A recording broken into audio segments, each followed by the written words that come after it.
T20 world cup में team Pakistan अपना तीसरा मैच आज न्यूयॉर्क में कनाडा के खिलाफ खेलेगी। इवेंट में इन रहने के लिए पाकिस्तान को न सिर्फ अपने अगले दोनों मैचेस जीतना जरूरी है, बल्कि अमेरिका की भारत और आयरलैंड के खिलाफ शिकस्त भी लाजमी है। अगर अमेरिका किसी भी तरह मजीद एक पॉइंट हासिल करने में कामयाब हो गया तो पाकिस्तान के लिए इवेंट पहले मरहले में ही खत्म हो जाएगा।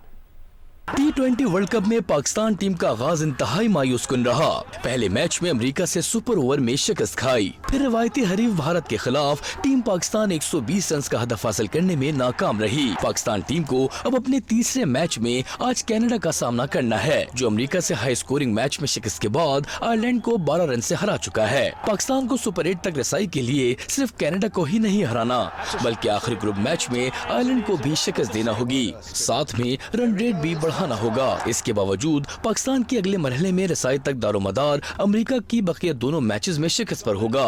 इसे भारत और आयरलैंड दोनों से हारना होगा। कोई मैच बारिश की नजर भी हुआ तो पाकिस्तान की छुट्टी पक्की हो जाएगी, क्योंकि अमेरिका को सुपर 8 तक रसाई के लिए सिर्फ 1 पॉइंट की जरूरत है। अगर भारत और आयरलैंड दोनों ने अमेरिका को हरा दिया तो पाकिस्तान और आयरलैंड के दरमियान 16 जून को होने वाला मैच इंतहाई अहमियत इख्तियार कर जाएगा।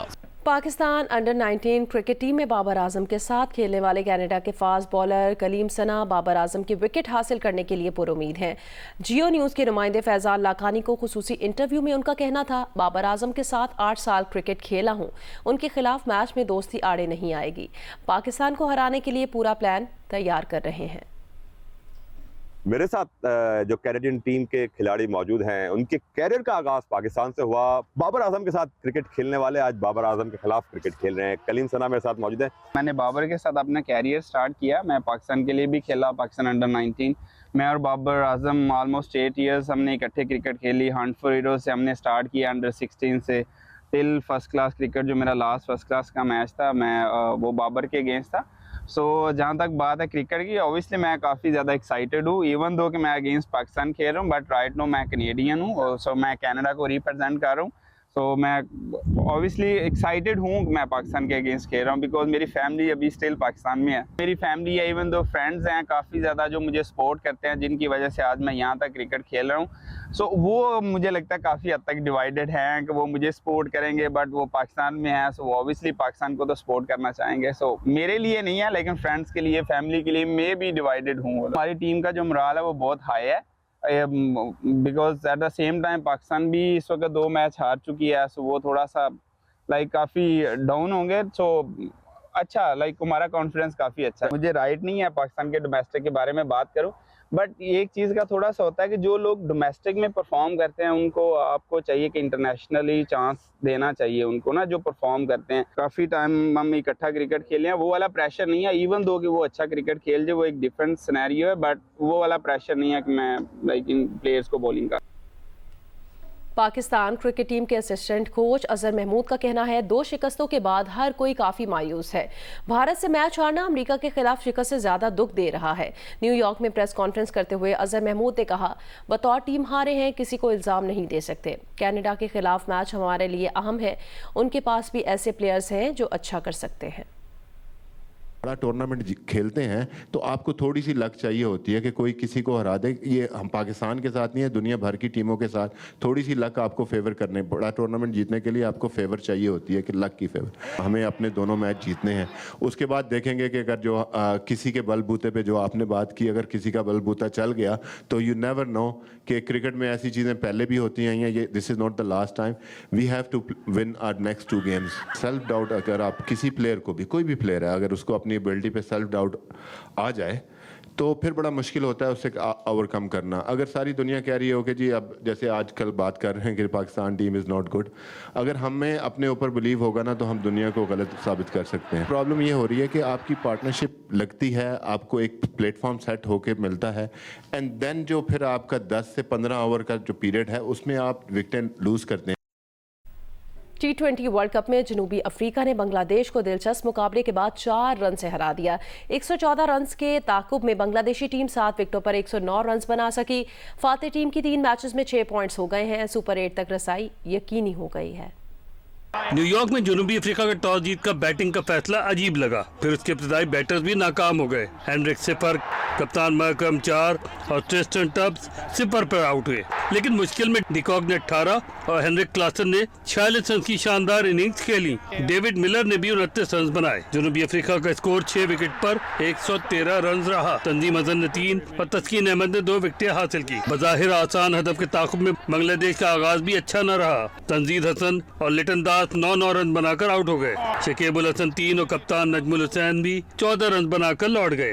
तौहीद हिरदोय और महमूदुल्लाह ने बांग्लादेश का स्कोर 94 रन तक पहुंचाया। तौहीद 37 रन बनाकर लौट गए। आखिरी ओवर में बांग्लादेश को 9 रन दरकार थे।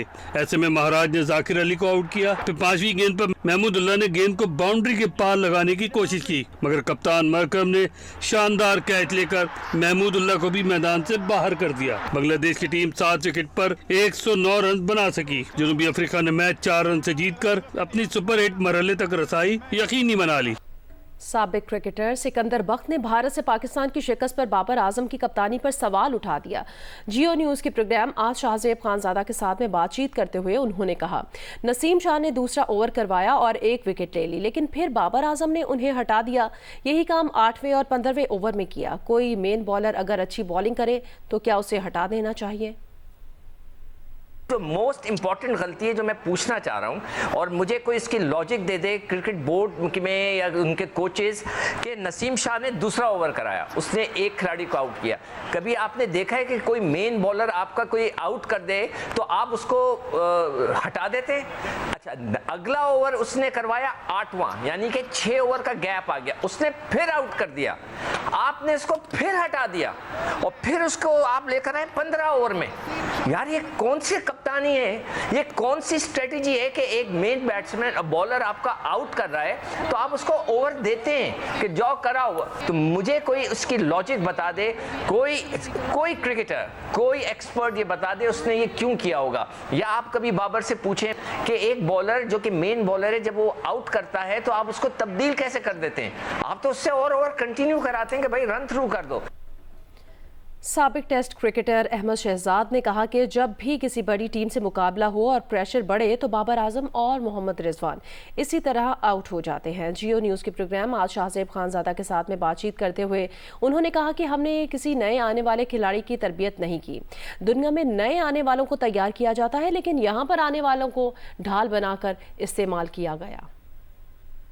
खम है शाहजेब भाई, आप जब भी देख लें कोई बड़ी टीम आ जाती है, प्रेशर सिचुएशन आती है तो वो लोग इसी तरह ही आउट होते हैं। बाबर और रिजवान ने मुझे बता दें कि आप भी किसी बड़ी टीम के खिलाफ आपको मैचेस जितवाए हो? नहीं।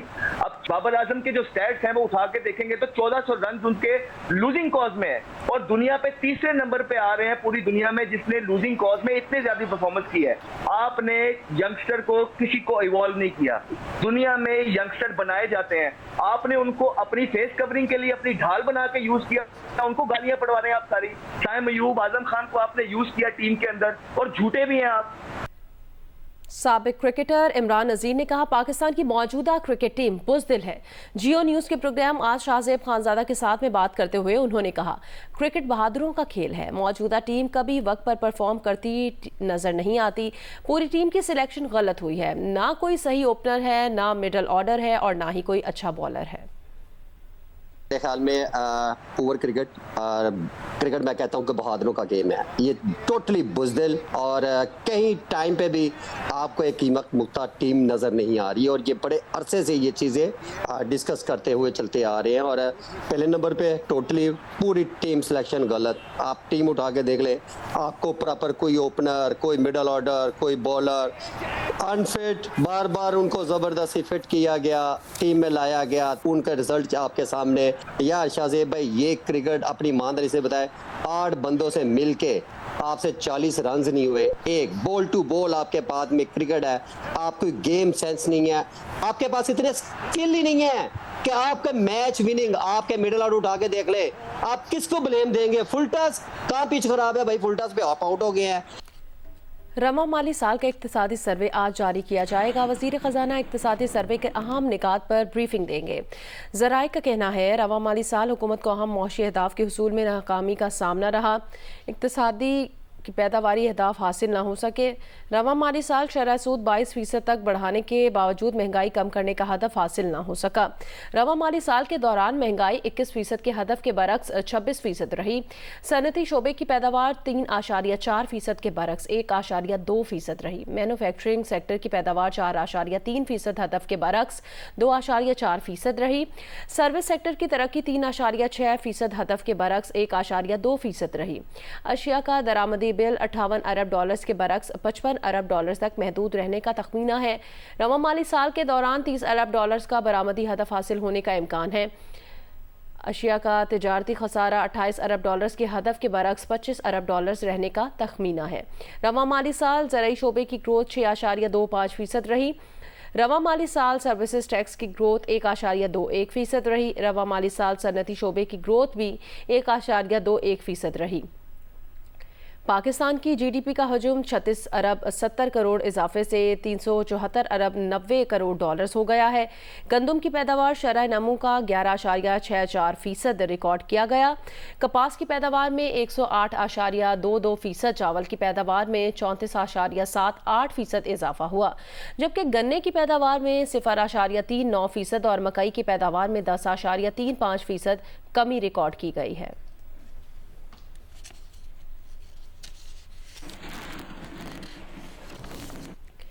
वज़ीर आज़म शहबाज शरीफ की सरबराही में कौमी इक़्तिसादी काउंसिल ने आइंदा माली साल के लिए 3,595 अरब रुपए के कौमी तरक्याती बजट की मंजूरी दे दी।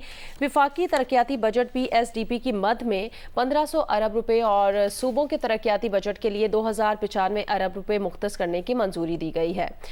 कौमी इक़्तिसादी काउंसिल ने विफाकी तरक्याती बजट PSDP की मद में 1500 अरब रुपए मुख्तस करने की मंजूरी दी है, जिसमें 100 अरब रुपए पब्लिक प्राइवेट पार्टनरशिप के जरिए खर्च होंगे।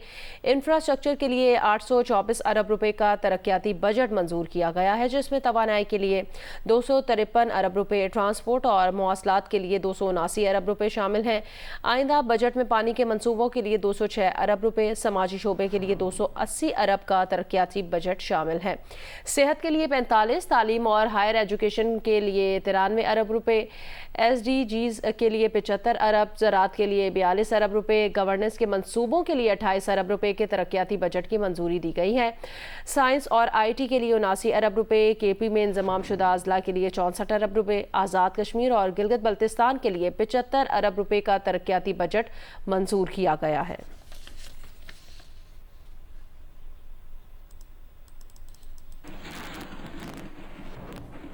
16,000 मेगावाट सरप्लस और महंगी बिजली का क्या करें, हुकूमत को नया चैलेंज मिल गया। वज़ीर आज़म ने महंगी बिजली के चैलेंज से निपटने के लिए 4 अहम फैसलों की हिदायत कर दी है।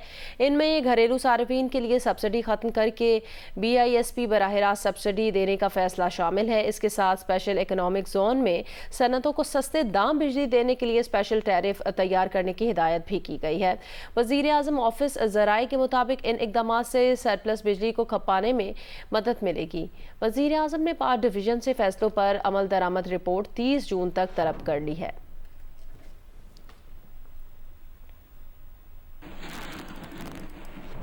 अक़वाम मुत्तहिदा की सलामती काउंसिल ने ग़ज़ा में जंग बंदी के लिए अमरीकी तजावीज़ की हिमायत में करारदाद मंजूर कर ली है। सलामती काउंसिल में करारदाद की मंजूरी में 14 वोट आए हैं। रूस ने वोटिंग में हिस्सा नहीं लिया। जंग बंदी की इस तजवीज़ का मुसविदा अमरीकी सदर जो बाइडन ने मंजूर किया था। सलामती काउंसिल में वोटिंग के दौरान रूस ने वोटिंग में हिस्सा नहीं लिया। मंजूरी से पहले अमरीका और सलामती काउंसिल के रुकन ममालिक के दरमियान करारदाद के मुसविदे पर 6 रोज़ तक बातचीत हुई, जिसके बाद अमरीका ने करारदाद को हतमी शक्ल दी। करारदाद के मुताबिक इसराइल ने यह तजवीज़ मंजूर कर ली है। करारदाद में हमास से मुतालबा किया गया कि वो भी ये करारदाद मंजूर कर ले और दोनों फरीक बगैर किसी ताख़ीर के करारदाद पर अमल करें। करारदाद के मुताबिक दोनों मुतहारिफ फरीक बातचीत करें और इस दौरान जंगबंदी जारी रहेगी। सलामती काउंसिल ने मार्च में भी गज़ा में फौरी जंगबंदी और हमास की जानिब से इसराइली यरगमालियों की फौरी रिहाई का मुतालबा किया था।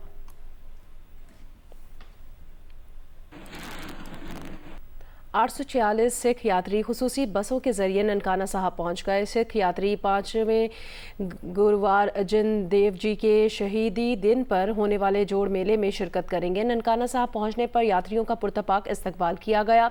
846 सिख यात्री सरदार गुरबचन सिंह ज्ञानी की क़यादत में ननकाना साहब के गुरुद्वारा जन्म अस्थान पहुंचे, जहां पर डिप्टी कमिश्नर चौधरी अरशद और ज़िला हुकाम ने उनका पुरतपाक इस्तकबाल किया। सिख यात्रियों की तवाज़ो ठंडे शरबत से की गई। पुलिस के जवान ने बुजुर्ग यात्रियों का सामान उठाकर उन्हें मंजिल तक पहुंचाया। सिख यात्रियों ने फुल प्रूफ सिक्योरिटी और पुरतपाक इस्तकबाल पर हुकूमत पाकिस्तान का शुक्रिया अदा किया। उनका कहना था वो यहाँ मिलने वाला प्यार कभी नहीं भूलेंगे। डिप्टी कमिश्नर ननकाना साहब का कहना था मेहमान यात्रियों को तमाम सहूलियत फराहम करेंगे। जोड़ मेले का पुरअमन इनकाद यकीनी बनाया जाएगा।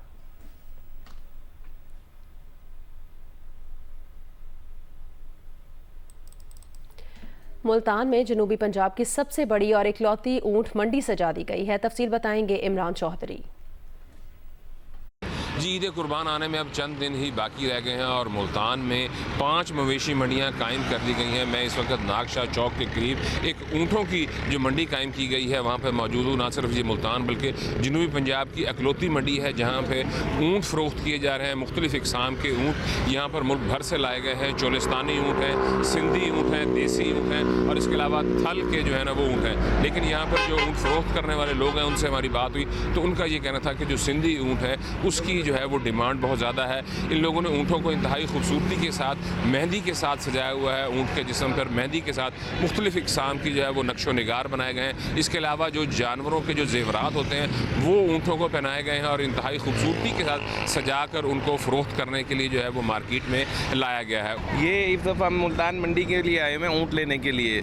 ऊँट भी खड़े हुए हैं, ऊँट भी अच्छे हैं, लेकिन इस दफ़ा मंडी जो है ना वो थोड़ी महंगी है। ये जो ऊँट आपके सामने खड़ा हुआ है इसके ये 9 लाख रुपए मांग रहे हैं। मैंने इनके 6 लाख रुपए लगाए हैं लेकिन ये दे नहीं रहे। ऊँट जो है वो 2 दांत का ऊँट 5 साल की उम्र में होता है और इस वक्त अगर कीमत की बात की जाए तो 2.5 लाख से रुपये से ऊँट की कीमत शुरू होती है और 11 लाख रुपए तक ऊँट की कीमत है। जो जितना खूबसूरत है, जिसका जितना ज़्यादा वज़न है वो उतना ही ज़्यादा जो है वो कीमती ऊँट है। जी, सरगोदा में ज़िला हुकूमत की जानिब से मेला मंडी ग्राउंड में मुआशी मंडी तो कायम कर दी गई है, मगर यहाँ ना तो कुर्बानी के जानवर मौजूद हैं और ना ही व्यापारी।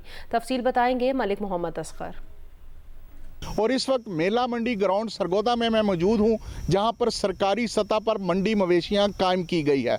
आप ये चीज़ देख सकते हैं, आज मंगल का दिन है, ईद उल अज़हा बिल्कुल नज़दीक है, लेकिन आप मेरे अकब में देख सकते हैं यहाँ पर ना तो कोई व्यापारी है और ना ही मंडी मवेशी यहाँ पर लाए गए हैं, जिसकी बड़ी वजह यही बताई गई है कि मंडी मवेशियों में यहाँ व्यापारियों के लिए अगरचे साए का तो बंदोबस्त किया गया है, लेकिन ना तो यहाँ पीने के पानी की सहूलत है और ना ही गर्मी के ख़ात्मे के लिए किसी किस्म की बिजली की सहूलत फराम की गई है। यही वजह है कि यहाँ पर व्यापारी नहीं पहुँच पा रहे, जबकि इसके मुकाबले में जो नहर लोअर जेलम के किनारे एक प्राइवेट सतह पर मंडी मवेशियाँ कायम की गई है, वहाँ जो है वो व्यापारी भी मौजूद हैं और उसके मवेशी भी मौजूद हैं। यही वजह है कि जो ही शाम का वक्त शुरू होता है, शाम के बाद यही व्यापारी अपने जानवर लेकर अंदरूने शहर मुख्तलिफ बाज़ारों में पहुंच जाते हैं और वहां पर मवेशी फ़रोख्त करना शुरू कर देते हैं। सरकारी सतह पर यही बताया गया है कि जो गवर्नमेंट की तरफ से लगाई गई मंडी मवेशियाँ हैं वहाँ पर किसी किस्म के ख़रीदार से कोई टैक्स वसूल नहीं किया जाएगा। गिलगित बल्तिस्तान के ज़िला अस्तोर में सयाहत के फ़रोग के लिए ज़िला इंतज़ामिया ने अस्तोर वैली रोड की मरम्मत और दियोसाई समेत दीगर सयाहती मकामात के सड़कों से बर्फ़ हटाने का काम शुरू कर दिया है। तफसील बताएंगे रफ़ीउल्लाह खान आफरीदी। जी, मुल्क भर में जो गर्मी के सताए हुए अवाम हैं उनके लिए खुशखबरी है कि यहाँ गिलगित बल्तिस्तान का इंतहाई खूबसूरत ज़िला अस्तोर में इस वक्त जून के महीने में भी दिसंबर जैसी यहाँ पे सर्दी मौजूद है। ज़िले इंतज़ामिया की जानिब से तमाम सियाहों को बुनियादी सहूलियात की फराहमी, अस्तोर मेन वैली रोड जो टूट का शिकार था 1985 का मलबा वहाँ से साफ करके वहाँ पे कुशादा करने का जो काम है उसको जारी रखते हुए तमाम सियाती मकामात दियोसाई समेत दिगर जो सियाती मकामात है वहाँ तक रसाई के हवाले से जो बड़ी मिकदार में बर्फ़ मौजूद है उसको भी साफ करके तमाम सहूलियात की फराहमी को यकीनी बनाया गया है।